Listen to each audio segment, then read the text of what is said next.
Hello, everyone, and welcome to another episode of Main Street Universe.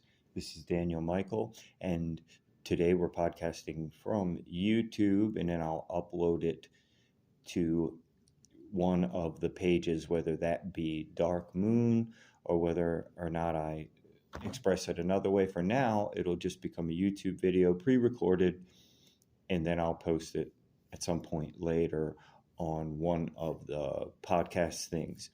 They're at Blog Talk Radio. So today our discussion is going to be about headaches as well as allergies. Now, in my case personally, I get they're actually terrible allergy headaches. That's what I've diagnosed them personally as being, and I used to just think I was depressed. It was terrible, and I'll get to that later. But we'll start with basic discussion on headaches and some natural ways to deal with them. So we'll start off just discussing what is a headache and a few different forms of them. Now, the stress that can make emotional and physical stress can make the muscles in your neck and in your head contract and create tension. Or it can make blood vessels constrict and later expand to produce migraines or vascular headaches. And if your sinuses are congested or infected, these pounding headaches can often result. And I've had those before. And if I do preventative stuff, they won't happen as much through the sinuses. Now, despite the discomfort, most headaches, they are, in fact, temporary and can respond well to natural treatments. And in the case of the sinus one, I would say preventative, because there's things you can do to keep the sinuses clear and keep them not infected. So the first one that's mentioned as far as for some is using thyme oil or rosemary oil. Now, this would clearly be, at least in my opinion, after the fact. And you take some oil and you put a little on your temples and on your forehead, and people say it has a very soothing effect. I've actually never tried this. I've done that before with peppermint oil, and it seems to help somewhat. Taking the headache away, I don't know, but it seems to be kind of soothing. Here's one I have used, and it just seems to help with a lot of things, and that's ginger tea. Ginger can work against migraines by inhibiting prostaglandin synthesis, as it's called. What's more, ginger helps quell the nausea that often accompanies a migraine. So you can make a strong ginger tea. And the way I make a ginger tea that's truly medicinal, and a woman from, I think it was Barbados, told me this one time. She said, oh, they don't make it strong enough in some places. So it's not, any level of ginger tea is healing and it's helpful. But to really make that strong medicinal ginger tea, the one I would make is almost brown. And so you chop it up. Say you chop up 7 to 10 pieces of ginger, depending on their size. Then you pound it and release the juices up a little bit, not overdo it, just a little. And then you boil it in the water covered. And after it comes to a boil, you put the water to a simmer, continue to cover it so that the things don't escape out. And then you come back. You can let it simmer for 20 minutes or a half hour. And that's something I do in real life. It's a great natural tea. It's truly medicinal at that point. I've mentioned it before on the show, and it's powerful. It's not for everyone at first. It goes down strong and it burns, but I'm used to that burn. I actually enjoy that burn. But that one just does a lot. And there are people that say, I haven't taken it specifically for headaches, but it's part of my regimen that if I'm doing it, those things don't happen, and certainly not as often. So when I'm doing my preventative things, that's one of them for me. Some people recommend a chamomile tea. Now, chamomile tea does have compounds in it that help to ease pain and to relax you. And you allow it to steep for a few minutes, maybe use some honey. I mean, chamomile tastes pretty good if you like the taste of chamomile. It tastes pretty good all by itself, I think. It's actually one of my favorite. And I use it less medicinally. I just kind of like it. And so I guess it's echo effects just happen naturally. To me, if I go to a coffee shop, I'm a naturally hyper person. Unless I'm real tired, I usually order an herbal tea when I'm at a coffee shop. Here's one, and that's an herbal foot bath. I like this one.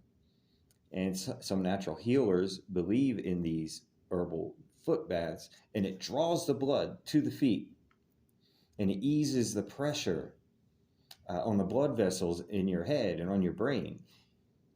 So add maybe some nice oils to it, like peppermint or lavender, uh, and having some aromatic effect. That's a good idea. And soaking your feet in general is a good idea, which brings me to one of my next ones, and I'll explain. Magnesium. Now this one is big. A lot of people have talked about it over time. They've even done some research that magnesium deficiency can lead to depression and other things. All of us humans are deficient in minerals, most of us, I mean, me included. So, magnesium, as it turns out, uh, has been in placebo-controlled clinical studies, and it was shown that people that took the magnesium studies and against the placebo, taking about 400 milligrams a day, and it was the chelated magnesium, the magnesium oxide, or the slow release magnesium. All three of those in supplement form, all three of those that are available over the counter had a significant effect. And with its only side effect, as many people know, because it is very relaxing, its side effect being that it will cause you to clear your bowels. You know, you can get a minor diarrhea from it. So, seeing that the magnesium deficiency was there, adding magnesium helped folks get at least much less severe headaches because it's a truly relaxing thing. Now, here comes another debate. And again, anything I mention here on Main Street Universe about natural remedies, be safe, be careful, talk to your doctor, etc., etc. And I try to usually discuss things that aren't crazy controversial to begin with, as far as for, to do no harm is the first rule of medicine, and Hippocratic oath and all those sort of things. So there is some debate, and that's why I brought it up, that some people say don't supplement with magnesium. And you would say why? And some people think it causes other problems. Now, I haven't heard of any real life examples of this, that adding magnesium can be bad for you. I think I've even heard, again, just heard it word of mouth, that it's from somebody who said they know that it might not be bad for some of your organs. I don't know. I have never experienced a real time, and I worked in a natural medicine store. I've never experienced a real time person saying they had complications and they thought it was due to magnesium. Now, if it is true, and I don't know if it's 100% true because people can have reactions to anything. I might be allergic to a plant and you might not be. So let's go into what could be an alternative just in case you've heard these things and you decide, and a lot of people don't like to take pill form of anything. So there are ways to get magnesium, of course, in food. And here is a list of foods that are high in magnesium. One is avocados. Another one is pumpkin seeds, and then after that, chia seeds. Now, a good way to take them in, of course, is in a smoothie, which is what I would do. And I've used pumpkin seeds before and chia seeds. Chia seeds have a nice energy anyway. They just do. They give you a great natural energy. Almonds are high in magnesium. Spinach, and again, another nut, cashews and peanuts. So I remember when I worked at the natural medicine store, I remember we had a machine that made peanut butter and almond butter, and it just basically crushed them. No other ingredients were added, and that's a good way to get magnesium as well as rolled oats. So there are a few different approaches to dealing with a headache, and I even admit when I'm in a pinch, I have used Benadryl for the allergy-based one anyway, or something else. But when I'm in my regular habits, and of course, I like the idea of the foot bath one, getting circulation to your feet. And of course, what helped me also is using breathwork techniques because it does something great for blood flow. And I'll explain and have explained some of those techniques. The most famous one being the Wim Hof method. He sort of popularized this version of the pranayama, and I guess it's a westernized take, and it's basically all the same principle. It alkalizes the blood, and to me, it just feels like it helps it flow and helps to get that blood going, including through the brain. So the hot foot bath, I think, is a very good idea. And I said I was going to return to that, discussing magnesium, mineral foot baths in general. Get some warm water, get that mineral foot bath in. It's a great way to take in minerals. And I think it's a little better going through the skin. Maybe for some people just don't like to take pills. So if they can't get it in food, well, if they don't have it in food form, they can get it, I guess, if they have the money. But if they don't have it in food form, and if they don't like to take pills, they just can't swallow them. There's a bunch of people out there like that. Then maybe soaking them in through your feet, other minerals as well. I highly recommend that. So now on to a headache and allergies, because I myself, just the other day, was going through a terrible headache from allergies. I just hadn't been doing my routines, at least as far as that goes. The allergies didn't kick in as full on as they have in the past, but I did get the headache, and you could feel it in your sinuses, and there's pressure on your eyes. And honestly, I just thought I was horribly depressed. And everything felt negative. I don't know if you've ever been in that place. Everything felt negative. I didn't want to do anything, didn't want to do all the things I love, low self-esteem. And most of it was from, because we all have our little shadow dark side that we think about ourselves. But I don't have it out in front like that all the time. And I realized I was having the physical discomfort because it was in my head, physically in my head, not just in my head, mentally or emotionally. It felt like it was pounding and heavy right up front in the sinuses. It felt like pressure on my eyes. It was so intense. It felt like it was interfering with my eyesight a little bit. So when I am on my good habits, I will do this. Number one, of course, in that case is a neti pot. And in that neti pot, I would put, and this might not be for everyone, of course, salt water. Get some warm salt water and do that. And sometimes I'll do even the tiniest bit, now a little bit, once again, not for everyone, of raw apple cider vinegar. And that's not for the faint of heart. If you know what a neti pot is, it's a little pot that you lean over to the side with your head and you pour it through your nose. It clears out and goes out through the other nostril. You can look them up online. They've been around a while. Neti pot. Saline spray, similar, back to another spray. Using a salt water spray. They're sold everywhere. They're super cheap, or you can take some salt water, or how about this? I do, and put it in a sprayer and spray it in my nose. And salt water, salt heals a lot of things.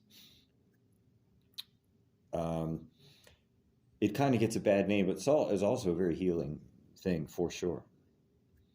Another one, once again, we're back to sprays. I'll go to two of them.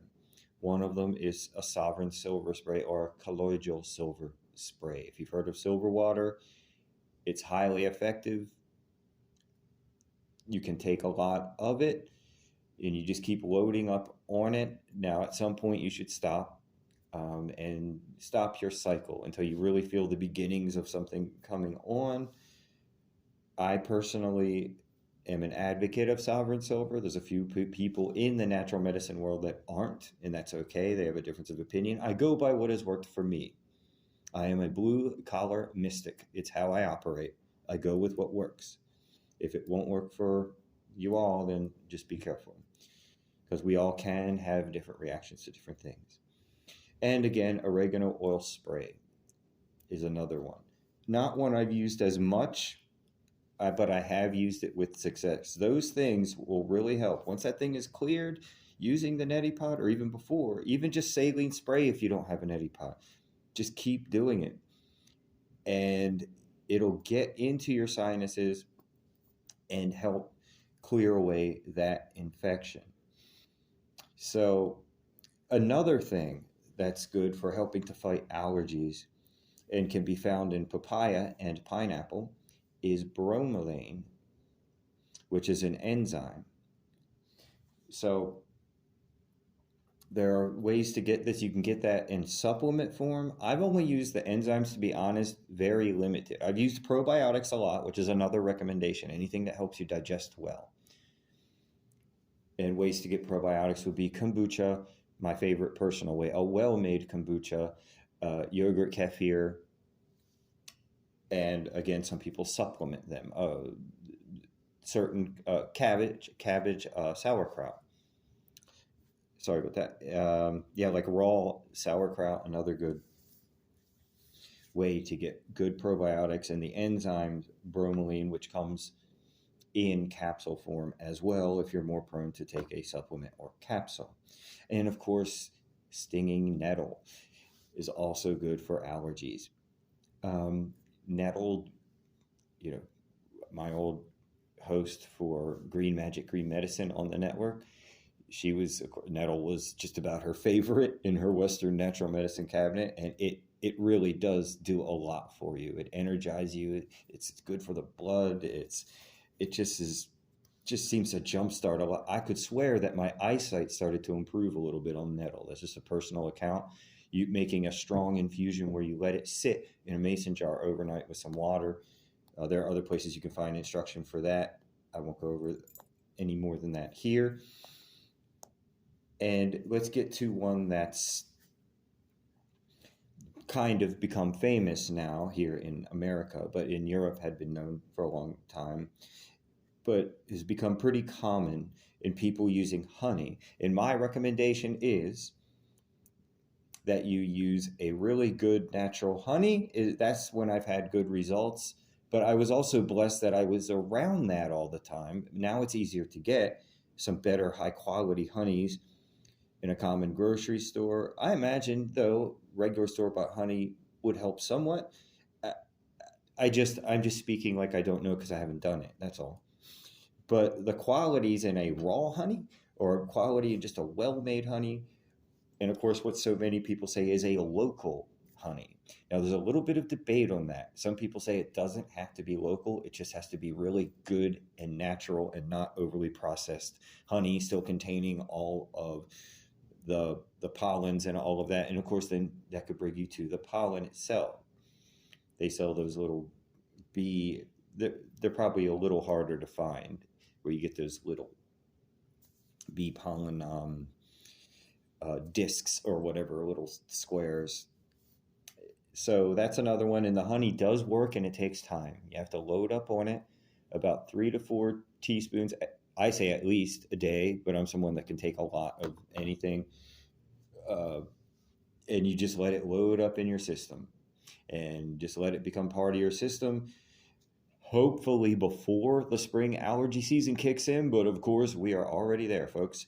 So it still works doing it after. Keep up with the sprays, keep up with the neti pot, saline spray, silver, my two personal ones I would do, and neti pot with salt water. So I think that's going to wrap up our show today about headaches. And of course, remember, one I think I didn't mention too much was stress. Find ways to de-stress. And then allergies, because the type of headaches I usually would get would be occasional stress, but it's usually allergy based and usually in the spring. Anyway, thank you, everyone. This is Daniel Michael, founder, co-creator of the Main Street Universe Radio Network. And we will continue our discussions in the future of natural medicine and many other topics. We got some great guests coming up, and some of them ones that are starting, I'm imagining they're going to start somewhere around July. I'm also shopping another network, meaning I might still use Blog Talk Radio. Right now, this is a YouTube video that'll be uploaded to Blog Talk Radio, but I'm going to be shopping, already have been shopping other things, other networks. I prefer to do it audio and not do a video for you. I mean, I look, mostly handsome enough, I guess, but I just prefer audio. I prefer that expression. I'm an audio oriented person. I'm a musician, and audio, you're not thinking about what you look like and all that. But anyhow, remember that Main Street Universe, it's a show and network reminding you that the mysteries and possibilities of the universe are closer to Main Street than you may have ever imagined. Have a beautiful Friday evening.